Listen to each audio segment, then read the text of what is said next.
बिस्मिल्लाहिर्रहमानिर्रहीम, अस्सलाम वालेकुम।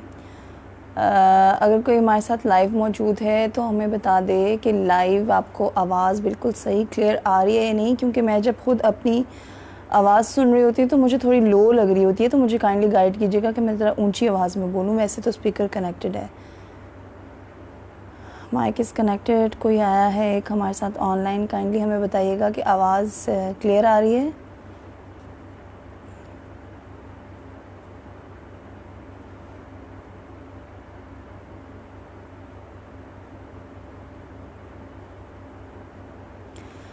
हाँ जी, ये 3 लोग हमें इस वक्त देख रहे हैं, तो काइंडली ये बताइएगा कि आवाज़ क्लियर आ रही है या नहीं। अगर तो आवाज़ क्लियर है तो हम शुरू करें आगे। आई थिंक आवाज़ नहीं पहुंच रही उन तक। अगर किसी तक पहुंच रही आवाज़ तो वो काइंडली कमेंट करके बता दे।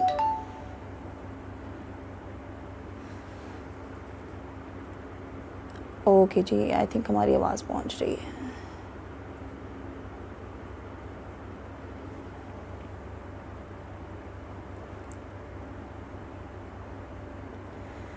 जी, तो this is फ़ाइका Masood आहट-डार।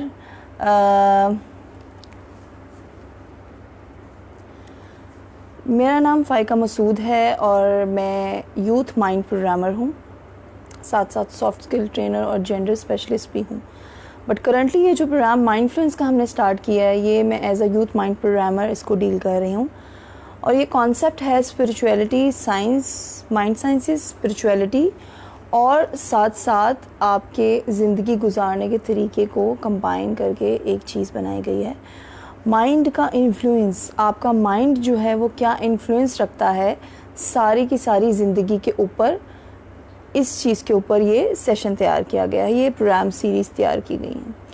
Wisdom institute का थोड़ा सा तारुफ कराती जाऊँ कि wisdom institute training and consultancy का एक इदारा है जो एजुकेशनल इंस्टीट्यूट्स को कंसल्टेंसी प्रोवाइड करता है एजुकेशनल सर्विसेज के हवाले से। और दूसरी तरफ हम कॉर्पोरेट ट्रेनिंग्स भी प्रोवाइड करते हैं। अगर कोई इंटरेस्टेड है हमारे साथ कांटेक्ट करने में तो वो जो है हमारे फेसबुक जो विजडम इंस्टीट्यूट का पेज जिससे हम लाइव हैं, इधर मैसेज करके अपने कमेंट्स में हमें मैसेजेस में, प्राइवेट मैसेज में बता सकता है। हम उसकी सारी इंक्वायरीज़ को डील करेंगे। वैसे हमारी वेबसाइट भी मौजूद है www.wisdominstitute.com के नाम से, आप उसको भी विज़िट करके देख सकते हैं कि हमारी कौन कौन सी सर्विसेज मार्केट में मौजूद हैं। अच्छा, तो जी आज का जो हमारा टॉपिक है वो है फाइंडिंग योर इनर पीस। तो उस टॉपिक को शुरू करने से पहले मैं पूछना चाहूँगी कि हम में से, हमारे ऑडियंस जो हमें देख रहे हैं, उनमें से कोई बताना चाहेगा कि पीस क्या होता है। Finding your inner peace is the topic. Aftab Atari साहब, पीस, इनर पीस टॉपिक है। तो कोई अगर एक्सप्लेन करना चाहे कि फाइंडिंग योर इनर पीस में क्या आपको समझ आती है, पीस किसको कहते हैं, पीस क्या होता है, पीस की कोई डेफिनेशन किसी के जहन में, लिटरल ट्रांसलेशन अगर उर्दू में करें पीस की तो क्या बनती है।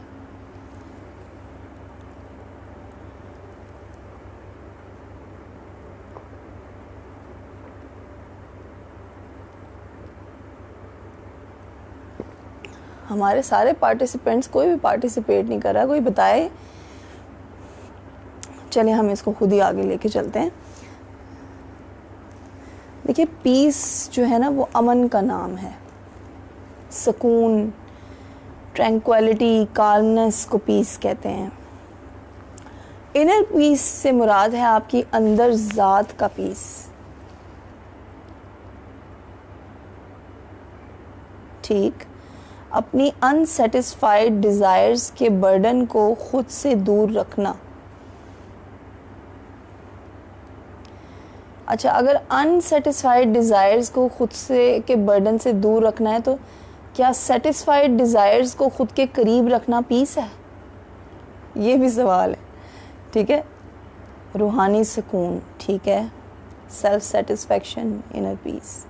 ठीक है जी, हमारे पास डेफिनेशंस आ गई पीस की।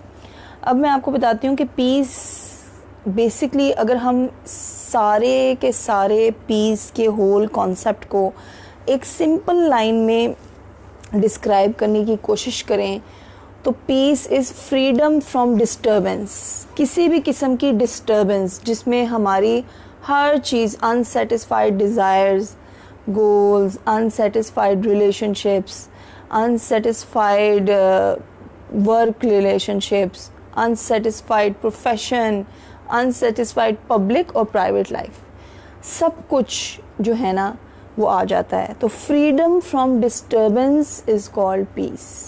ठीक है, अब पीस के अंदर ट्रैंक्विलिटी भी आ जाती है और कामनेस भी आ जाती है।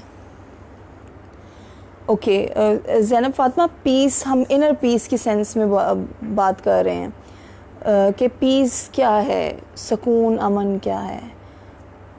तो इसमें ये है कि जब आप पीस की सिचुएशन में होते हो तो माइंड का इससे क्या कनेक्शन है।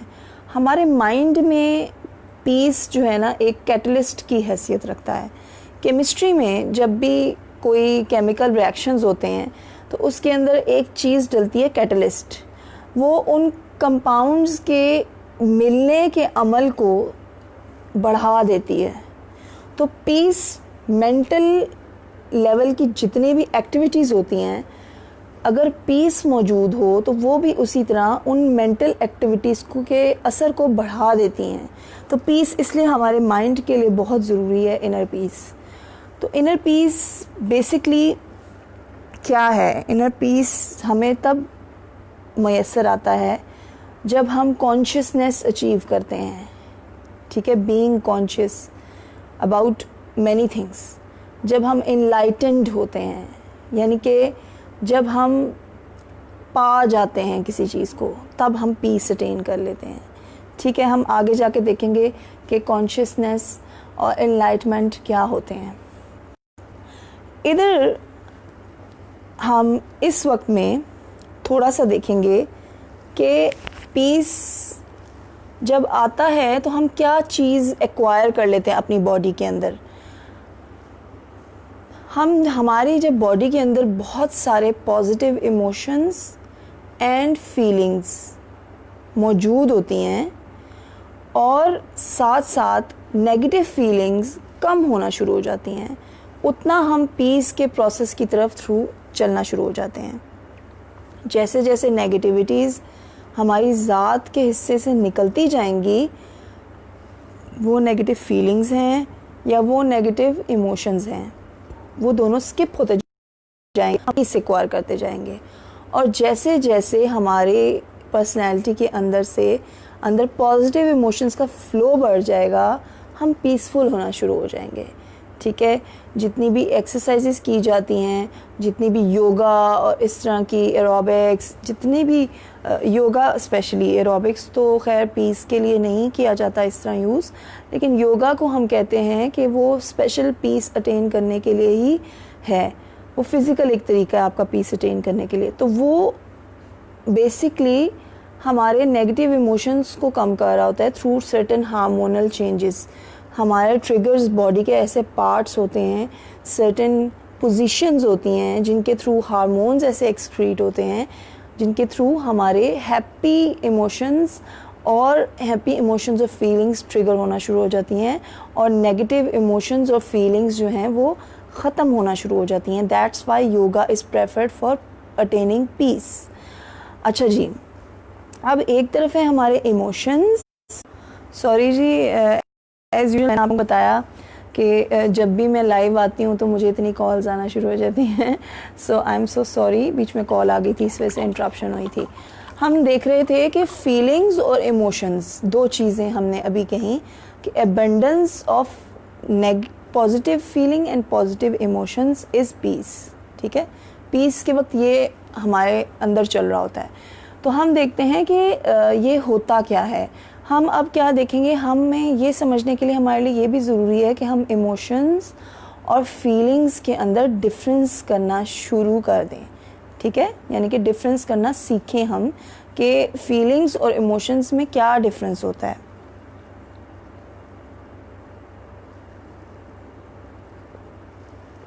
अच्छा जी, इमोशंस जो होते हैं वो कॉन्शियसली माइंड में आते हैं। अच्छा, सादा और आसान अल्फाज हो जाएं तो अंडरस्टैंडिंग ईजी हो जाएगी। जी मैं आफ्ताब अतारी साहब बिल्कुल मैं कोशिश करूँगी कि बिल्कुल सिंपल वर्ड्स में आपको समझाऊँ। इमोशंस और फीलिंग्स तो बहुत ज़्यादा कॉमन वर्ड्स हैं जो कि हम डेली रूटीन में यूज़ करते हैं। इमोशंस जो होते हैं वो कॉन्शियस माइंड के थ्रू होते हैं। लाइक आपका वो दिमाग जो महसूस कर सकता है चीज़ों को कि मैं कर क्या रहा हूँ, ठीक है, कॉन्शियसली होती है। जबकि फीलिंग्स जो हैं, सॉरी जो इमोशंस हैं वो सबकॉन्शियस है, ठीक है, वो वाला दिमाग जो सबकॉन्शियस आपके में है। आफ्ताब अतारी साहब अगर आपको बहुत मुश्किल हो रही है समझने में तो आप काइंडली मेरा फर्स्ट सेशन भी देखिएगा, वो उसमें मैंने कम्प्लीटली सबकॉन्शियस, कॉन्शियस माइंड, इन सब चीज़ों को एक्सप्लेन किया हुआ है डिटेल में। आप वो देखेंगे तो आपको सेकंड सेशन देखने में आसानी हो जाएगी। अभी आप इसको पूरा देख लें, उसके बाद जाके आप फर्स्ट भी देखिएगा तो आपको ज़्यादा क्लियर चीज़ें समझ आ सकेंगी। अगर आपको इसके बावजूद नहीं समझ आता तो हम आपको अलग से आपके क्वेश्चन आंसर सेशन में आपको हर क्वेश्चन का आंसर भी मिल जाएगा। अच्छा जी, इसमें यह है कि जो इमोशंस हैं और फीलिंग्स वो किस तरीके से डिफ़र करती हैं। फीलिंग ये है कि आई एम फीलिंग सैड, ठीक है, आई एम फीलिंग सैड। अब इस फीलिंग का मुझे अदराक है, मुझे मालूम है कि मैं उदास फील कर रही हूँ, ठीक है। जबकि इमोशंस जो होते हैं, आप इमोशनली सैड जब हो जाते हो तो आपको नहीं पता होता कि आप सैड हो, आप हो जाते हो ऑटोमेटिक, ठीक है। वो आपका सबकॉन्शियस माइंड आपको सैडनेस, उस सबकॉन्शियस माइंड ट्रिगर कर रहा होता है सैडनेस, ठीक है। फॉर एग्ज़ाम्पल इस चीज़ का मैं आपको एग्ज़ाम्पल देती हूँ कि अगर आप एक एक्सीडेंट के से गुज़रे हुए हैं, किसी लाइफ में आप एक एक्सीडेंट आपने जो है ना वो एक्सपीरियंस किया हुआ है, तो उसमें क्या होगा कि जब कभी आप दोबारा सड़क पे किसी भी एक्सीडेंट को देखेंगे तो आपके वो दोबारा से वही फीलिंग्स आपके ऊपर तारी होना शुरू हो जाएंगी, वही सिचुएशंस आपके ऊपर तारी होना शुरू हो जाएंगी। अब ये जो तारी होना है ये आपके इमोशंस हैं, ठीक है, ये आपके सब इमोशंस हो गए हैं, क्योंकि ये आप कॉन्शियसली नहीं कर रहे होगे, ठीक है। अगर आप कॉन्शियसली कर रहे हो तो जो चीज़ वो फीलिंग्स होती हैं, ये आपके इमोशंस हैं सारे जो उस ट्रॉमा के साथ रिलेटेड हैं और उस चीज़ की वजह से आपको जो है ना अफेक्ट कर रहे हैं, ठीक है। तो ये चीज़ जो है वो मैटर करती है कि क्या चीज़ आप कॉन्शियसली फील कर रहे हैं और क्या चीज़ आप सबकॉन्शियसली इमोशंस आपके आपको ट्रिगर कर रहे हैं, ठीक है।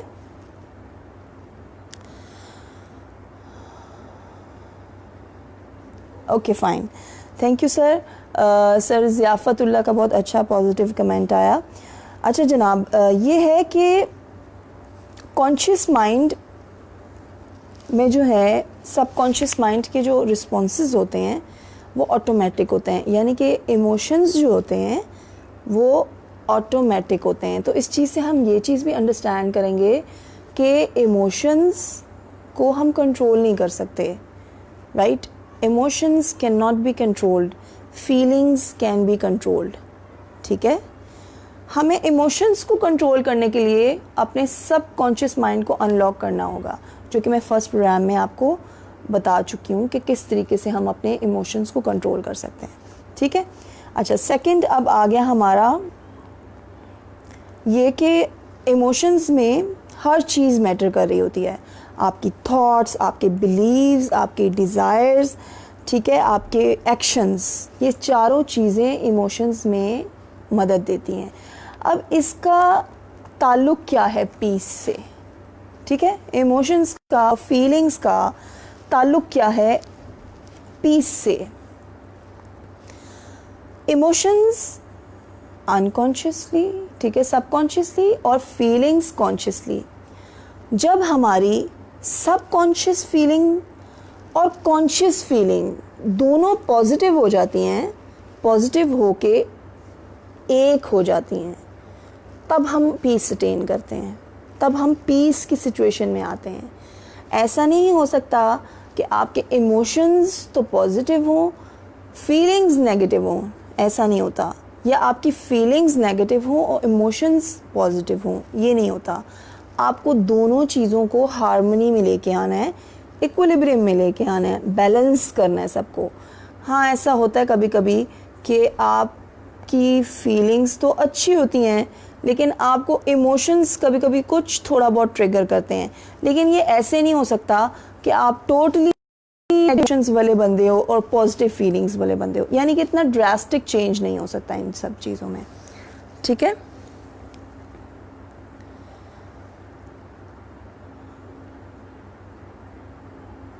ठीक हो गया। अच्छा जी, आगे हम देखते हैं कि इल्लामा इकबाल का जो कॉन्सेप्ट ऑफ खुदी है वो कैसे पीस से रिलेट करता है।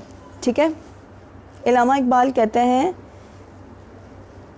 कि complete dissolution of one's identity as a separate self with no trace of egoistic mind set remaining. ठीक है, इल्लामा इकबाल ये कहते हैं कि ये हम इंसान की ज़ात है। ठीक है, जब वो अपनी ज़ात के खौल से निकल कर अपने आप को सेल्फलेस कर कर अपने आप को पहचान कर फिर कोई अमल करता है तो वो खुदी है। ठीक है, अब खुदी का प्रोसेस पीस के प्रोसेस के बगैर नहीं हो सकता। जब तक आपके अंदर एक great amount of positive energies नहीं आती तब तक आप खुद ही नहीं अचीव कर सकते।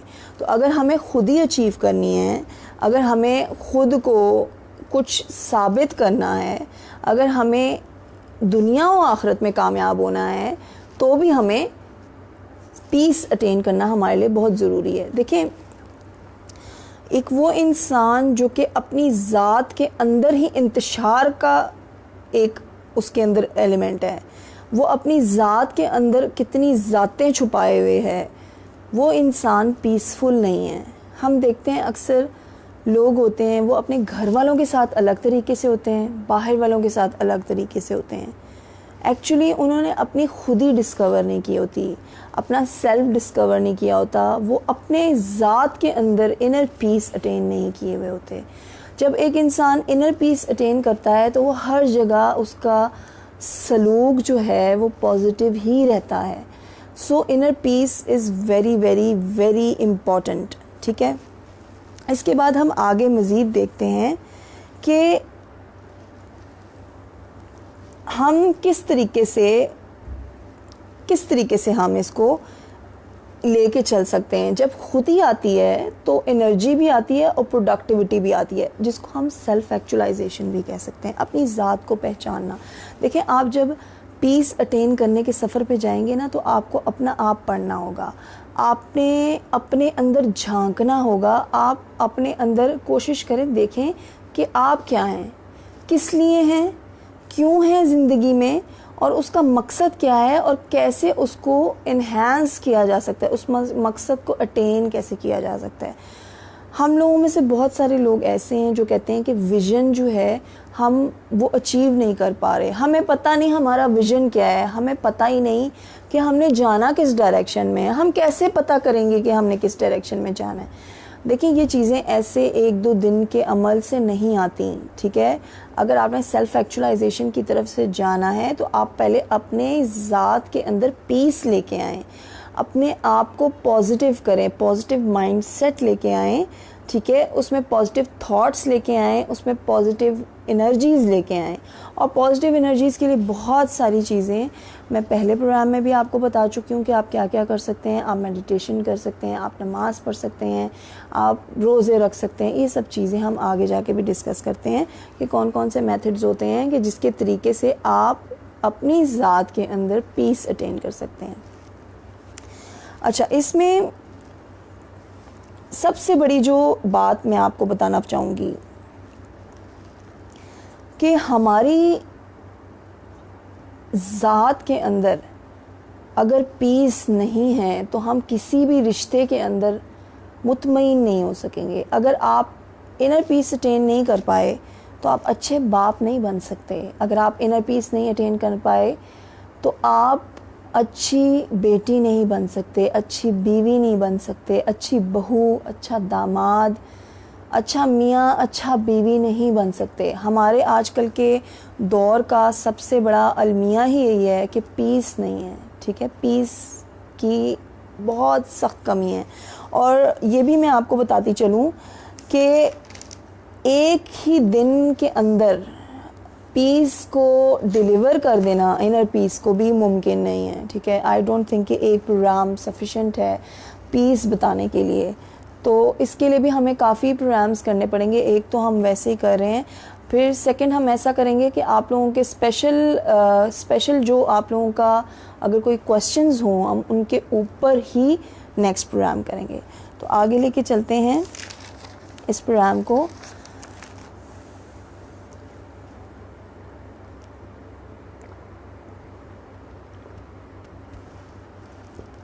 अच्छा, जब हम देखते हैं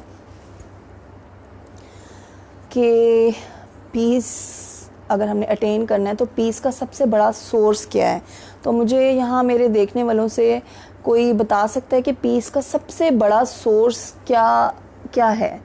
कौन सा ऐसा सोर्स है जो सबसे बड़ा पीस का सोर्स आप कंसिडर कर सकते हैं? कोई बताना चाहेगा?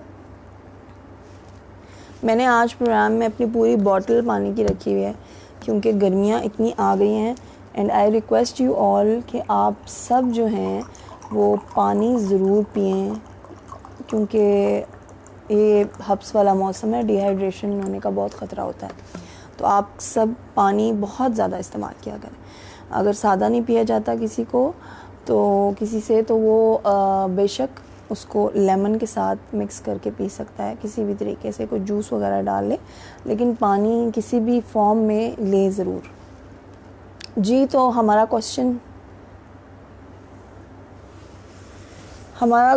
क्वेश्चन था कि वो कौन सा सबसे बड़ा सोर्स है पीस का। सर एहतशाम, आप इस बात का जवाब देना चाहेंगे कि पीस का कौन सा सबसे बड़ा सोर्स है? पॉजिटिव थिंकिंग फरहान भट्ट की तरफ से आया है जवाब। अच्छा जी, सही।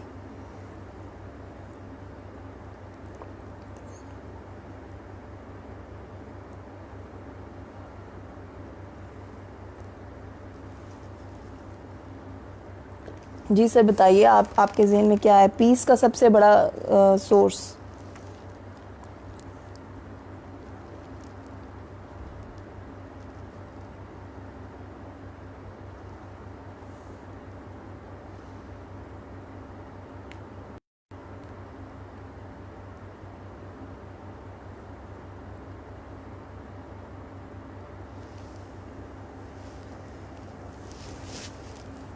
हाँ जी, सोचें। ज़िक्र इलाही से आपको इन्हें पीस मिलता है, prayer, patience, right. Thank you Zainab, thank you sir Ziafat. आप लोगों के बिल्कुल बहुत करीब के आंसर्स हैं। एंड जो आपने आंसर्स दिए दे आर रूट्स। जैसे एक चीज़ होती है, यानी कि कैनाल्स हैं, एक पूरा बड़ा सोर्स है। Meditation is the biggest source of peace. Alright, अब देखिए सोर्स हमें देखना है। सोर्स हम कहते हैं सोर्स, लाइट का सोर्स क्या है? सन। तमाम तर एनर्जीज ऑफ लाइफ सन से जनरेट हो रही है। हम बल्ब को, हम चांद को, हम किसी भी और लैंप को, किसी भी और आर्टिफिशियल चीज़ को या कोई और चीज़ को जो कि सन की रेज नहीं है, सन की लाइट नहीं है, हम उसको सोर्स नहीं कह सकते, ठीक है। That is not source, that is, हाँ, एक वे है आपकी वो एनर्जी अटेन करने का, लेकिन वो सोर्स नहीं कहा जा सकता। इसी तरह पीस, मेडिटेशन, फॉरगिवनेस और इस तरह की बातों को हम सोर्स नहीं कह सकते। हमारी पूरी कायनात में पीस का सबसे बड़ा सोर्स हमारे अल्लाह ताला की ज़ात है। तमाम तर पीस का जो सोर्स है वो अल्लाह की ज़ात है। तो देखें, क्या अल्लाह को पाए बगैर पीस अटेन किया जा सकता है? कभी भी नहीं, कभी भी नहीं। अल्लाह की ज़ात को जाने बगैर आप पीस ले सकते हैं। तो अल्लाह की ज़ात को जानना क्या होता है? हम कहते हैं कि हम अल्लाह की ज़ात को अगर हमने जानना है, हम उसकी कायनात में बिखरी हुई निशानियाँ देख सकते हैं। तो हम कहते हैं चलो सूरज देखो, चाँद देखो, पौधे देखो, इस पे गौर करो कैसे बनाए हैं अल्लाह ताला ने, और मुख्तलिफ़ चीज़ें, फूल देखो, फूल की साख देखो कैसी है, दरख्त की छाल कैसी है, उसके अंदर जो ज़ाइलम फ्लोएम बनाए हैं, इनके पानी पहुंचने का एक पूरा सिस्टम बनाया है, खुराक पहुंचाने का पूरा सिस्टम बनाया है, उसके पत्ते किस तरीके से जो हैं वो खुराक को तैयार करते हैं, ये सारा सिस्टम बनाया है। तो ये अल्लाह की निशानियाँ, हमें अल्लाह की पहचान होती है इन चीज़ों से। लेकिन हम दूसरी तरफ अगर देखें तो हम कहते हैं कि इंसान अशरफुल मखलूक है, सारी तमाम मखलूक़ात से बरतर है। तो अगर किसी ने खुदा की ज़ात को पीक पे पहचानना है तो उसका सबसे बेहतरीन और आला किस्म का तरीका ये है कि वो अपनी आप की ज़ात को पहचाने। Self actualisation is the key to identify the personality, the persona of God. ठीक है, आप कैसे कह सकते हैं कि आपको पीस चाहिए लेकिन आप अल्लाह की ज़ात पे गौर नहीं करते? अल्लाह की ज़ात पे गौर किए बगैर, अल्लाह को जाने बगैर आप पीस अटेन नहीं कर सकते। और सबसे बेहतरीन तरीका जो मैंने आपको बताया वो अशरफुल मखलूक पे गौर करना है। और अशरफुल मखलूक पे गौर करने में किसी और पे गौर करने के बजाय आप अपने आप पे गौर करें, अपने अंदर झांक के देखें। ठीक है, अपने अंदर देखें कि क्या हैं आप।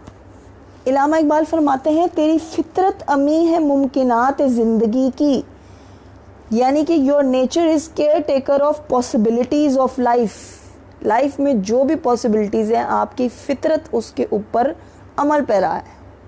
यानी कि ये आपकी फितरत है, तमाम तर चीज़ें जो दुनिया में पॉसिबल हैं करना, वो आपकी फितरत में रख दी गई हैं। तो अगर आपने अपने आप को नहीं पहचाना तो आपने उन सब पॉसिबिलिटीज़ को गंवा दिया।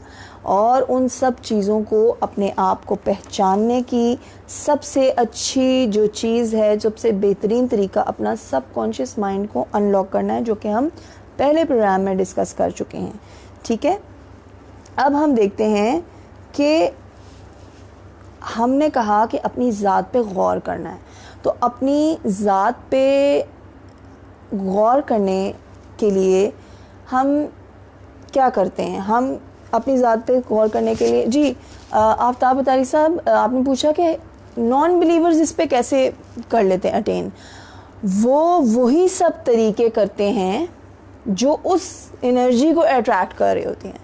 यानी कि अल्लाह को अट्रैक्ट करने की सर्टेन एनर्जीज़ हैं, सर्टेन फ्रिक्वेंसी लेवल्स हैं, वो उन्हीं फ्रिक्वेंसी लेवल्स को टच कर रहे होते हैं और स्पिरिचुअली अटेन कर रहे हैं स्पिरिचुअलिटी।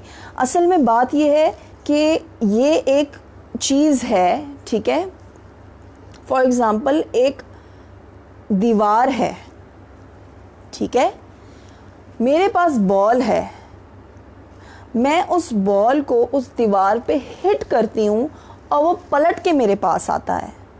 ठीक है, मैं यहाँ पे बैठी कह रही हूँ कि वहाँ दीवार नहीं है, लेकिन फिर भी वो बॉल वहाँ पे हिट करेगा। मेरे बिलीव करने ना करने से उसको फ़र्क नहीं पड़ेगा। मैं क्योंकि फोर्स लगा रही हूँ बॉल की वहाँ पे, और बॉल उस दीवार को हिट कर रहा है और वापस आ रहा है, बॉल ने वापस आना है। मेरे मानने ना मानने से तो फ़र्क नहीं पड़ेगा कि बॉल वहाँ पे नहीं। मेरा ये कहने का मतलब है कि मुसलमानों के लिए ज़रूरी है कि वो ये कॉन्शियसली करें, जो सारे स्टेप्स हैं वो सारे स्टेप्स अल्लाह की तरफ ही जाने के हैं। और नॉन बिलीवर्स भी जो स्पिरिचुअलिटी में ज़्यादा हो जाते हैं, 99% वो अल्लाह ताला की तरफ अट्रैक्ट हो जाते हैं। अपनी किसी भी लाइफ के हिस्से में वो अल्लाह की तरफ चले जाते हैं। आप नॉन बिलीवर्स की कहानी सुने, कितनी दफ़ा उनके साथ भी यही हुआ होता है कि वो आहिस्ता आहिस्ता अट्रैक्ट होते होते वो सब चीज़ों को कन्फेस करते करते, उनको जो है ना वो फील करते करते उस प्रोसेस पे पहुंच जाते हैं। अच्छा जी, आगे हम देखते हैं कि अपनी ज़ात पे गौर करने के का मतलब क्या है। अपनी ज़ात पे गौर करने का मतलब ये है कि आपका सेल्फ कंट्रोल बहुत ज़्यादा स्ट्रांग होना चाहिए, ठीक है। एक आपका सेल्फ कंट्रोल बहुत स्ट्रांग होना चाहिए, दूसरा आपका सेल्फ अवेयरनेस बहुत स्ट्रांग होनी चाहिए। सेल्फ कंट्रोल में क्या आ गया जनाब? सेल्फ कंट्रोल में आ गया गुनाह से बचना, नेकी की तरफ जाना। सेल्फ कंट्रोल में क्या आ गया? फॉर एग्जाम्पल आप डाइटिंग कर रहे हैं, ठीक है, और आप कम खाना खाना चाहते हैं ताकि आपका वज़न कम हो, ये भी सेल्फ कंट्रोल है, ठीक है। सेल्फ कंट्रोल क्या है कि आपका दिल कर रहा है कि उस बंदे ने मेरे साथ बुराई की मगर मैंने पलट के उसके साथ बुराई नहीं करनी, ये सेल्फ कंट्रोल है, ठीक है। हमारे दीन में बहुत ज़्यादा अच्छे तरीके से हमें सेल्फ कंट्रोल की टेक्निक्स और सारा कुछ मेथडोलॉजीज़ बताई हैं। अगर हम उनके ऊपर अमल पैरा हों तो हम अच्छे तरीके से सेल्फ कंट्रोल कर सकते हैं। हमारा दीन हमें बाउंड करता है 5 वक्त नमाज के लिए सेल्फ कंट्रोल, वज़ू करने के लिए सेल्फ कंट्रोल। हमारा दीन हमें बाउंड करता है हम झूठ ना बोलें, सेल्फ कंट्रोल। हमारा दीन हमें कहता है कि रोज़े रखो, सेल्फ कंट्रोल। हमारा दीन हमें कहता है कि अगर तुम इस्तिताअत रखते हो तो हज करने जाओ। हमें हज़ार चीज़ें नज़र आ रही होती हैं कि हज के पैसों से हम क्या क्या नहीं कर सकते, लेकिन हम हज पे जाते हैं क्योंकि हम साहिब इस्तिताअत हो चुके हैं। This is self control. हमारा दीन हमें बहुत सारे मुख्तलिफ़ तरीक़ों से सेल्फ कंट्रोल सिखाता है, ठीक है। तो self control is the key of attaining peace, ठीक है। आप जितना जितना अपने ऊपर सेल्फ कंट्रोल करोगे आप पीस के साथ करीब होते जाओगे। आगे हम देखते हैं कि सेल्फ अवेयरनेस क्या है। अब सेल्फ अवेयरनेस को ना डिफरेंट तरीक़ों से हम ले सकते हैं। हम इसको मल्टी डायमेंशनल, मेरी कोशिश है प्रोग्राम की कि मैं आपको किसी भी वर्ड की, किसी भी डेफिनेशन की, किसी भी चीज़ की एक्सप्लेनेशन एक पहलू से ना दूं, डिफरेंट पहलुओं से दूं। अब सेल्फ अवेयरनेस अगर आप देखो, अपने बारे में जानना, अपने बारे में पता होना, ठीक है, लेकिन इसको अगर हम कंबाइन करें डिफरेंट तरीक़ों से तो इसका बहुत ब्रॉड मीनिंग हो जाता है सेल्फ अवेयरनेस का।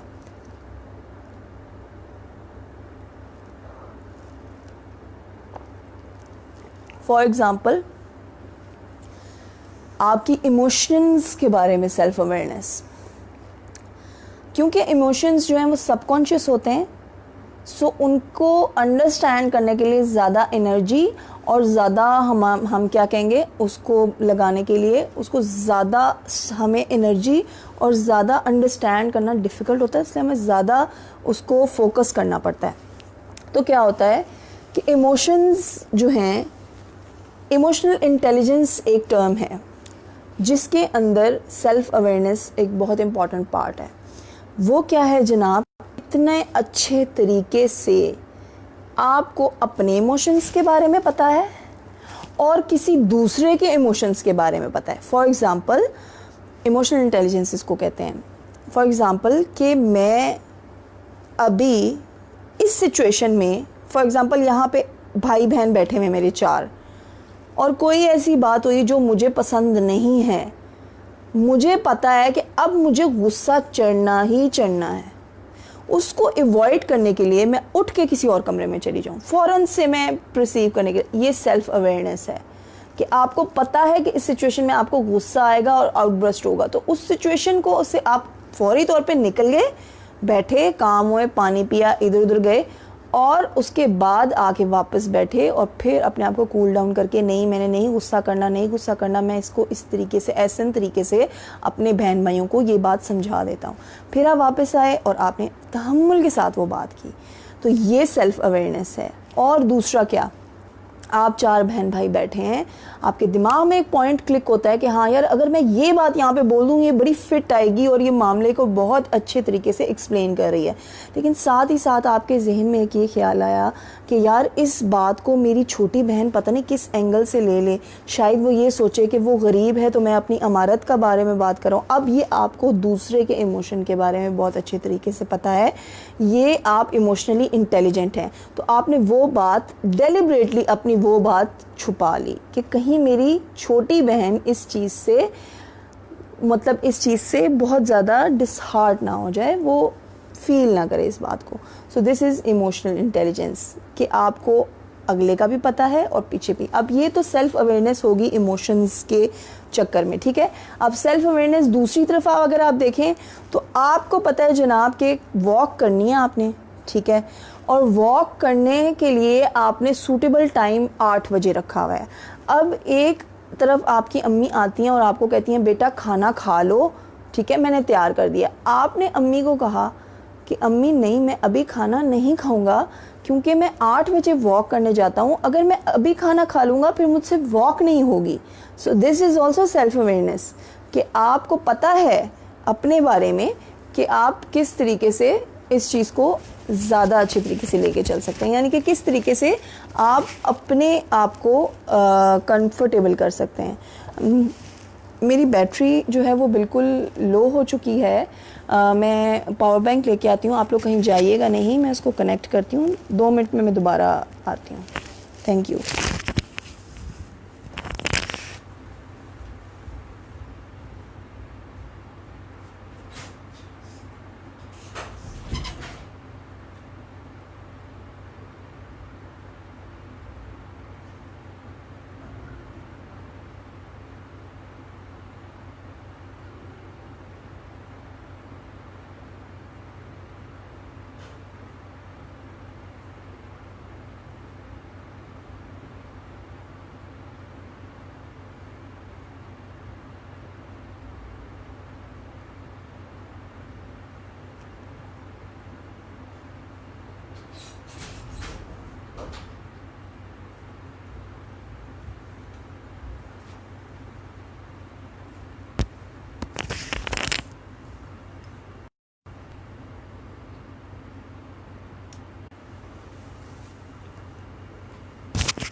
जी बिस्मिल्लाहिर्रहमानिर्रहीम। Sorry for the inconvenience. अच्छा जी, तो ये होगी सेल्फ अवेयरनेस और सेल्फ कंट्रोल। हमने देखा सेल्फ अवेयरनेस और सेल्फ कंट्रोल। अब आप देखें कि इसका पीस से क्या ताल्लुक़ है।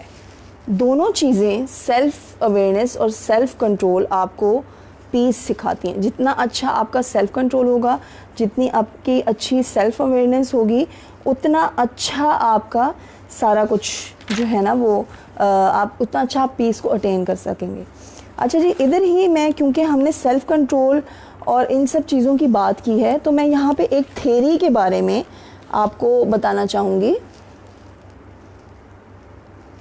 That is called attachment detachment theory, ठीक है, अटैचमेंट एंड डिटैचमेंट थेरी। अब अटैचमेंट डिटैचमेंट थेरी क्या कहती है, इसमें हम देखेंगे, एक एग्जांपल से स्टार्ट करेंगे।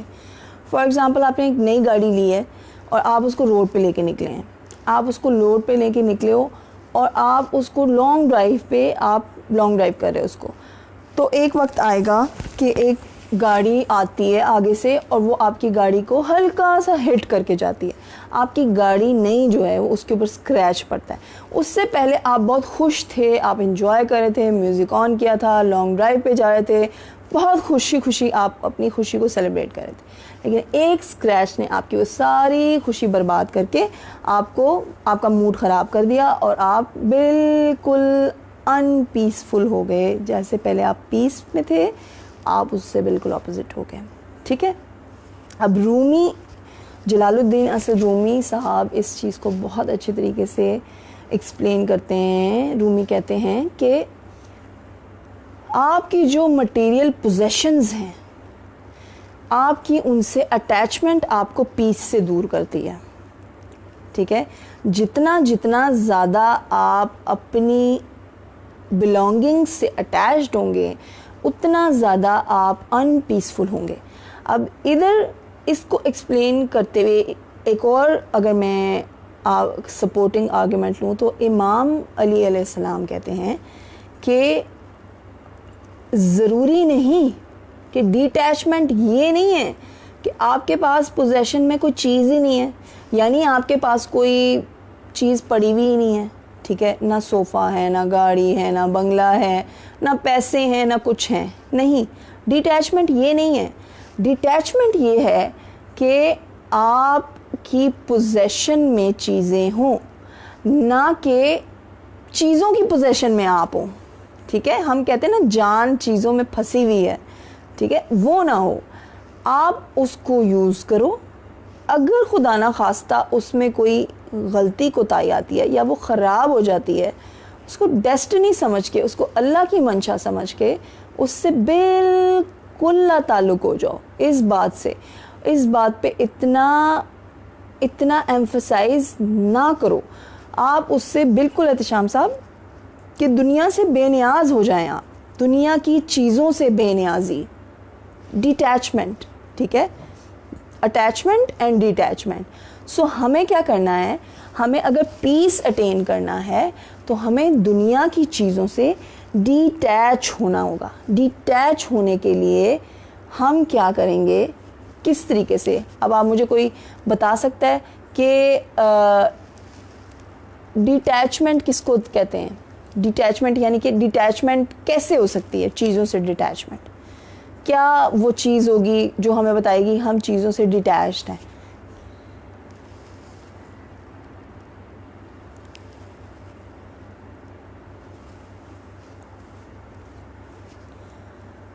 जी चले मैं बताती हूँ आपको डिटैचमेंट कैसे होती है। फॉर एग्ज़ाम्पल कि हम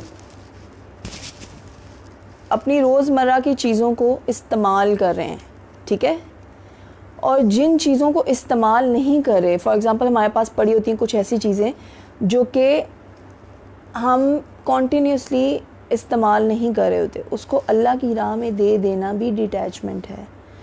अगर आप अपनी उन चीज़ों को जो आप रेगुलर यूज़ नहीं कर रहे, उनको आप निकाल देते हैं अपनी ज़िंदगी से बाहर कि हम ये रेगुलर नहीं यूज़ कर रहे, तो हम इसको निकाल दें, ये भी डिटैचमेंट है।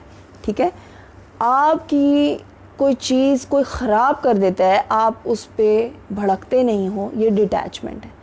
ठीक है, दूसरी बात ये कि आप ये चीज़ रखें जहन में कि दुनिया की तमाम तर चीज़ें दुनिया में ही रह जानी है। जहाँ आपका रियल सफ़र है वहाँ आपने इनमें से कुछ भी नहीं लेके जाना, वहाँ इनमें से किसी भी चीज़ों ने काम नहीं आना। ठीक है, तो उनमें से किसी भी चीज़ों ने काम नहीं आना, तो ये चीज़ डिटैचमेंट है।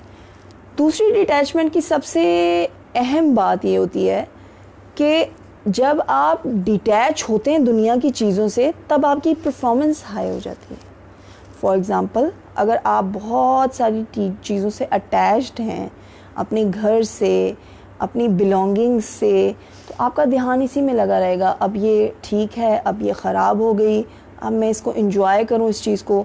जबकि अगर आप अपना फोकस हटा देते हैं, उससे डिटैचमेंट हो जाती है आपकी, तो आपके काम में फोकस इंक्रीज़ हो जाता है। आप बार बार उन चीज़ों की तरफ ध्यान नहीं देते हो, आप उन चीज़ों की तरफ अट्रैक्ट नहीं होते हो, तो ये भी डिटैचमेंट की एक पार्ट है। ठीक है, अच्छा जी, आगे हम देखते हैं कि परफेक्शनिज़म किस तरीके से पीस को ख़त्म करता है। परफेक्शनिज़म बेसिकली एक आप कह सकते हैं बीमारी है। ठीक है, बीइंग परफेक्ट, हर वक्त परफेक्ट होने का जो आपका भूत सवार होता है, वो परफेक्शनिज़म जो है वो हमें इस तरफ ले जाती है कि हम हर दफ़ा अव्वल आना, हर दफ़ा फर्स्ट आना वाली गेम जो है, उसमें हम आते हुए जो है ना वो पीस खो देते हैं। ठीक है, पीसफुल नहीं रहते। अच्छा जी, कैसे? इस चीज़ को साइमन सेनेक बहुत अच्छे तरीके से एक्सप्लेन करता है द इनफाइनाइट गेम अपनी बुक में। वो दो तरह की गेम्स के बारे में बताता है, एक फाइनाइट गेम है, एक इनफाइनाइट गेम है। अब वो कहता है कि जो फाइनाइट गेम है उसमें प्लेयर्स जो हैं वो फाइनाइट माइंडसेट के हैं। ठीक है, यानी कि ऐसे माइंडसेट के हैं जो लिमिटेड है, जो कि थोड़े अरसे के लिए है, जो कि कहता है कि हम इस दुनिया में थोड़े अरसे के लिए आए हैं और हमने वो काम पूरा करके ही जाना है। और फाइनाइट जो है ना वो चीज़ें गोल्स हैं हमारे, यानी कि फर्स्ट आना है, हर चीज़ डिटर्मिन्ड है, यहाँ पहुँचना है, ये गोल है, ये चीज़ अचीव करनी है। जबकि इनफाइनाइट माइंडसेट वाले ऐसे नहीं हैं।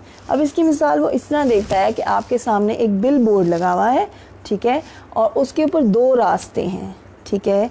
एक रास्ता विक्ट्री की तरफ जाता है और एक रास्ता फुलफिलमेंट की तरफ जाता है।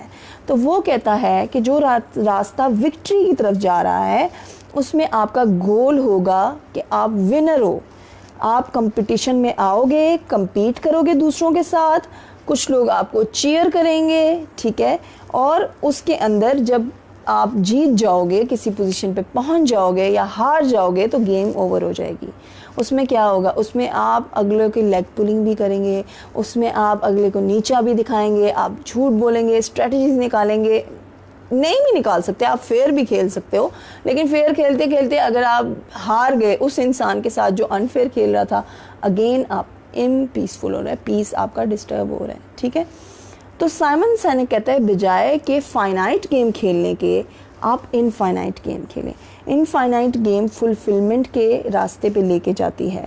वो कहता है कि इसमें जर्नी तो बहुत लंबी होगी, आपकी मंजिल बहुत दूर होगी और आपको बहुत सारा सफ़र तय करना पड़ेगा, लेकिन उस सफ़र को तय करते करते बहुत सारे लोग आपके मिशन में आपके साथ इंक्लूड हो जाएंगे और वो लोग आपके मिशन को लेके आगे चलते जाएंगे और फिर एक वक्त आएगा कि आपका मिशन तो कंप्लीट नहीं होगा लेकिन आप मर जाएंगे, आप वहाँ पे मौजूद ही नहीं होंगे उस मिशन को देखने के लिए।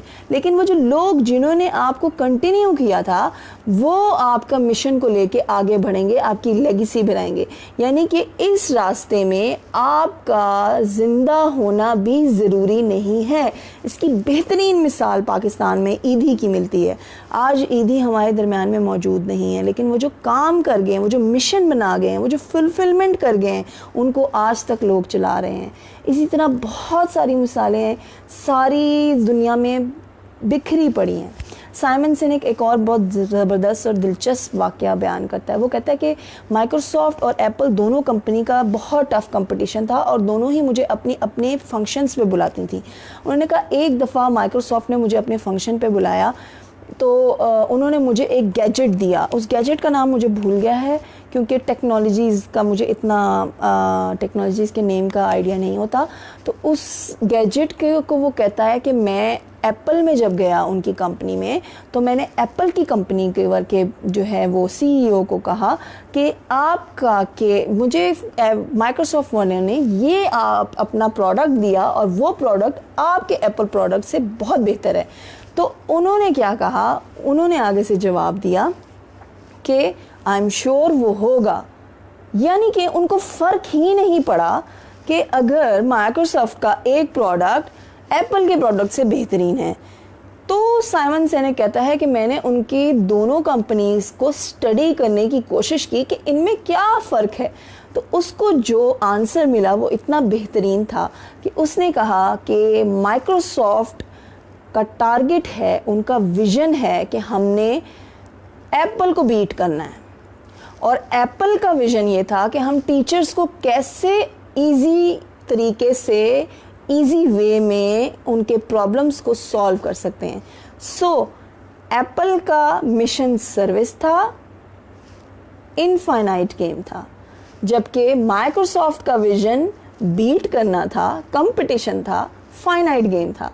तो इसलिए एप्पल जो थी उसका पीस उस डिवाइस के सुनने के बाद कि अगर एक किसी मोड़ पे माइक्रोसॉफ्ट उससे आगे चला गया तो एप्पल को फ़र्क नहीं पड़ा, क्योंकि उसका फोकस अपने कस्टमर को बेहतरीन सर्विस प्रोवाइड करना है।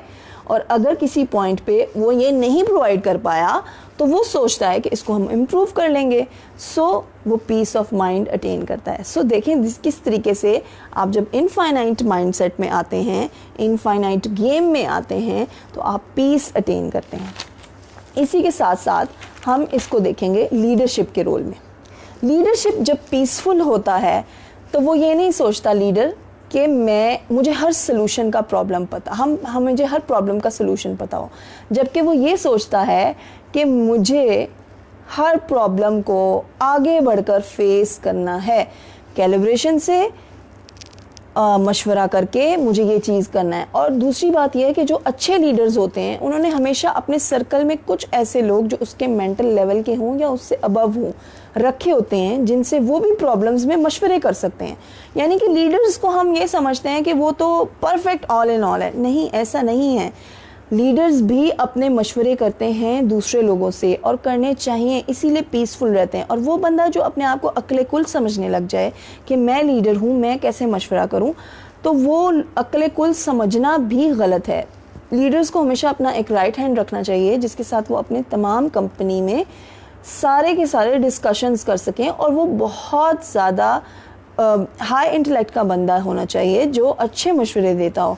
और अगर वो आपसे पोजीशन में लो भी है तो उसको उससे बात करने में, उससे मशवरा लेने में कोई भी कबाहत नहीं है, बल्कि ये आपके लिए फ़ख्र की बात है कि आपकी टीम इतनी कैपेबल है कि आप उससे मशवरा करके आगे बढ़ सकते हो।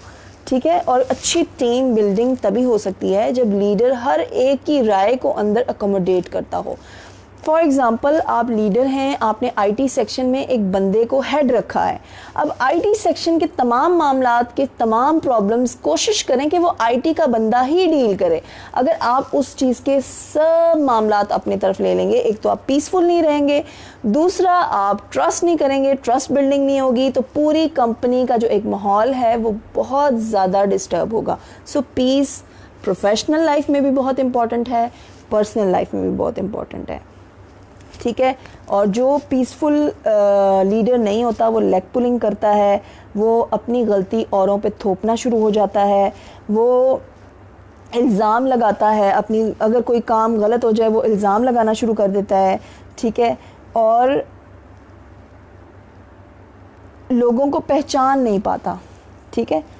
और अपने आप को भी नहीं पहचान पाता। जो लीडर पीसफुल ना हो, जो लीडर इनफाइनाइट माइंडसेट का ना हो, वो लेगेसी क्रिएट नहीं कर सकता, वो कभी भी लोगों को इंस्पायर नहीं कर सकता, वो हमेशा लोगों को बाउंड कर सकता है। लीडरशिप बाउंड नहीं करती, लीडरशिप इंस्पायर करती है।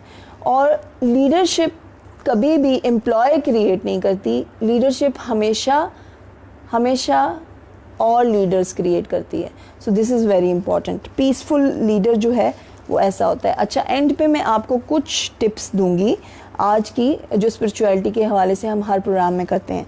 मैं कोशिश करूंगी कि मैंने इस प्रोग्राम का फॉर्मेट बहुत प्रैक्टिकल रखा हुआ है, और मैं कोशिश करूंगी कि जो लोग देख रहे हैं वो प्रैक्टिकली इन बातों को अपनी ज़िंदगी में शामिल करना शुरू करें। आहिस्ता आहिस्ता हमने हफ्ते का गैप इसीलिए रखा हुआ है कि एक हफ्ते में आप आराम से पूरी तरीके से, अच्छे तरीके से इन सब चीज़ों को अपनी लाइफ में इनकलकेट करके इसके ऊपर इम्प्लीमेंटेशन की तरफ आएँ। तो हम सबसे पहले एक बॉटल पानी की ले लेंगे। ठीक है। इसको हम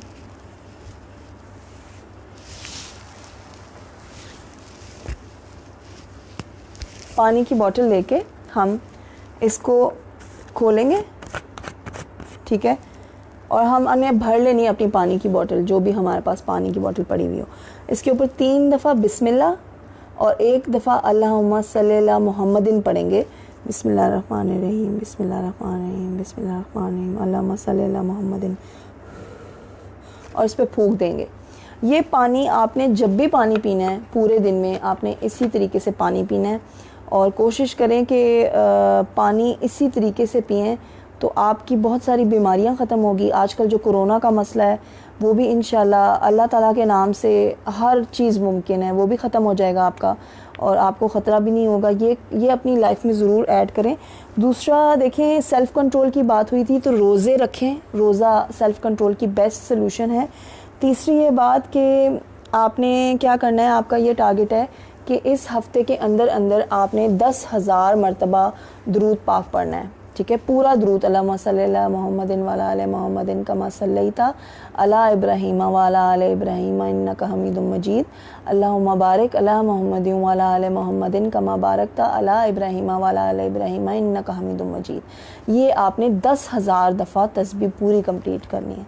तो उसके बाद जो है आपने एक और काम करना है कि आजकल ये ज़्यादा देखने में आया है कि बेचैनी बढ़ जाती है अक्सर, क्योंकि लॉकडाउन की वजह से हम सब घर में मौजूद हैं और हम लोग कोई एक्टिविटी तो कर नहीं रहे, किसी भी एक्टिविटी में, अच्छी प्रोडक्टिव एक्टिविटी में इंक्लूडेड नहीं है हम कहीं पे भी। हमारे अंदर बहुत एनर्जी है, हमारे अंदर बहुत ये चीज़ है, कर दिखाने का वलवला है, लेकिन हमें अपॉर्चुनिटी नहीं मिल रही कि हम उस तरीके से अपनी सारी एक्टिविटीज़ को प्लान करके इम्प्लीमेंट करें। तो ये फ्रस्ट्रेशन का माहौल जो क्रिएट हुआ है, इसके लिए आपने क्या करना है कि जब भी आपको बेचैनी हो तो आपने अव्वल आखिर दरूद शरीफ अव्वल आखिर पहले आपने आयतुल कुर्सी पढ़नी है, उसके बाद आपने अल्लाहुम्मा सल्ली अला मुहम्मदिन पढ़ना है, ठीक है, दरूद पाक पढ़ना है पूरा, ठीक है, पहले आयतुल कुर्सी फिर दरूद पाक, अव्वल आखिर दोनों, और दरमियान में चारों कुल पढ़ने हैं और अपने ऊपर फूंक लें, ठीक है। इससे आपकी बेचैनी, आपकी इज़्तिराबी, आपकी हर चीज़ कंट्रोल होगी। ये सब चीज़ें जो मैं आपको कर रही हूँ, देखें, मेरा ये प्रोग्राम करने का मकसद हरगिज़ ये नहीं है कि आपको सिर्फ दुनियावी तालीम दी जाए। मैंने बहुत मेहनत करके साइंसी और दुनियावी और दीनी चीज़ों को मिलाकर एक प्रोग्राम बनाया है। तो मैं ये चाहूँगी कि आप इस चीज़ को इसी तरीके से, इससे भरपूर फ़ायदा उठाएं। अगर आप जो एक्टिविटीज़ प्रैक्टिकल मैं आपको बता रही हूँ वो नहीं करेंगे तो फिर उसका वो इफ़ेक्ट नहीं आएगा ज़िंदगी में। फिर आप कहेंगे मैम जो आपने पीस बताया था वो तो हुआ नहीं। तो पीस को अगर आपने अटेन करना है तो ये काम आप मस्ट करें। और पिछला प्रोग्राम जिन लोगों ने नहीं देखा वो ज़रूर पिछला प्रोग्राम पूरा देखें, क्योंकि वो प्रोग्राम जिस भी प्रोग्राम में आप कनेक्ट हो रहे हैं, अगर आप सारे प्रोग्राम नहीं भी देख रहे, सेकंड में अगर कोई थर्ड में कनेक्ट हो रहा है, अगर वो सेकंड नहीं भी देखता तो फर्स्ट ज़रूर देखे, क्योंकि फ़र्स्ट में सारे प्रोग्राम की थीम है, सारा एक क्रक्स है। तो अगर आप वो देखेंगे तो वो ज़्यादा जो है ना वो आपको अच्छे तरीके से अंडरस्टैंडिंग होगी। ठीक हो गया, थैंक यू मज़हर हसन हुसैन साहब। तो ये चीज़ें आपने इंशाल्लाह, मैं उम्मीद करती हूँ कि आप ये सब चीज़ें करेंगे। और दूसरी एक आखिरी मैसेज जो मैं देना चाहूँगी वो ये है कि दिल में अल्लाह ताला जब आता है तो कभी भी वो उस दिल में नहीं आता जिसमें नेगेटिविटीज़ बहुत ज़्यादा हों, ठीक है। होता तो हर दिल में अल्लाह है, लेकिन जिस इंटेंसिटी से आना चाहिए वो उस इंटेंसिटी से नहीं आता जब तक कि दिल में नेगेटिविटीज़ हो। तो आपने अपने दिल से तमाम तर नेगेटिविटीज़ को निकालना है, और उन नेगेटिविटीज़ को निकालने का तरीका क्या है वो हम इकट्ठे मिल के इंशाल्लाह निकालेंगे। इस वीक का एक टास्क मैं आपको दे रही हूँ, ठीक है, कि आपने जितनी भी आपके अंदर नेगेटिविटीज़ हैं, उन सब नेगेटिव इमोशंस, फीलिंग्स, ठीक है, नेगेटिव बातें, कोई नेगेटिव आपको लगता है कोई चीज़, वो आप हमें जो है ना वो विजडम के पेज पे आप वो लिख दें, या इसी वीडियो के नीचे आप उसको राइट अप कर दें। अगर आप पर्सनली भेजना चाहते हैं तो उसको पर्सनली भेजें, हम उसको डिस्क्लोज़ नहीं करेंगे आपका नाम, लेकिन हम ईच एंड एवरी नेगेटिविटी को देख के उसको बाहर निकालने का तरीका सोचेंगे। तो इस तरीके से क्या होगा कि वो नेगेटिविटी बाहर आएगी और पॉजिटिव थॉट्स के लिए जगह बन जाएगी, पॉजिटिव इमोशंस के लिए जगह बन जाएगी, और अल्लाह ताला भी आपके दिल में उसी तरीके से रसायत करेगा इंशाल्लाह। मुझे उम्मीद है कि ये काम बिल्कुल मुश्किल नहीं। दुनिया के तमाम तर मकासद में और कामों में सबसे आसान काम अल्लाह की तरफ बढ़ना है, और अल्लाह की तरफ जाना है, अल्लाह को पहचानना है, अल्लाह में खो जाना है। तो आप अगर थोड़े से एफ़र्ट्स पुट इन करेंगे तो अल्लाह ताला आपको बहुत ज़्यादा इनाम देगा। और मैं उम्मीद करती हूँ आज का प्रोग्राम आपको पसंद आया होगा। हमें फ़ीडबैक ज़रूर देते रहिएगा, अगर कोई इम्प्रूवमेंट पॉइंट्स हैं तो वो भी आप हमें ज़रूर बताइएगा। We will try to improve. और जो टास्क आपको दिया गया है कि आपने जितनी भी किस्म की नेगेटिव चीज़ें हैं, वाक़यात हैं, आपको डिस्टर्ब करें, कुछ भी नेगेटिव है आपकी ज़िंदगी में, उसकी लिस्ट बनाएं और हमें सेंड करें, ताकि हम ईच एंड एवरीथिंग पे इंडिविजुअली वर्क करके उस चीज़ को आपकी ज़िंदगियों से निकाल बाहर करें। Thank you so much. And मैं बताना चाहूँगी, अगर कोई मुझसे काउंसलिंग लेना चाहता है स्पिरिचुअल काउंसलिंग के हवाले से, तो वो सर्विसेज भी मैं दे रही हूँ। तो अगर कोई भी इंसान का कोई भी ऐसा मसला है जो कि वो सबके सामने नहीं करना चाह रहा डिस्क्लोज़ और अकेले में मुझसे काउंसलिंग लेना चाहता है, तो वो ज़रूर हमें बताए। हम 1-to-1 काउंसलिंग भी अरेंज करते हैं, हम वीडियो कॉल के थ्रू भी काउंसलिंग अरेंज करते हैं, हम टेलीफोनिकली भी काउंसलिंग देते हैं। तो आप ज़रूर बताइएगा, हम उसको ओवरकम करेंगे। जज़ाकल्लाह।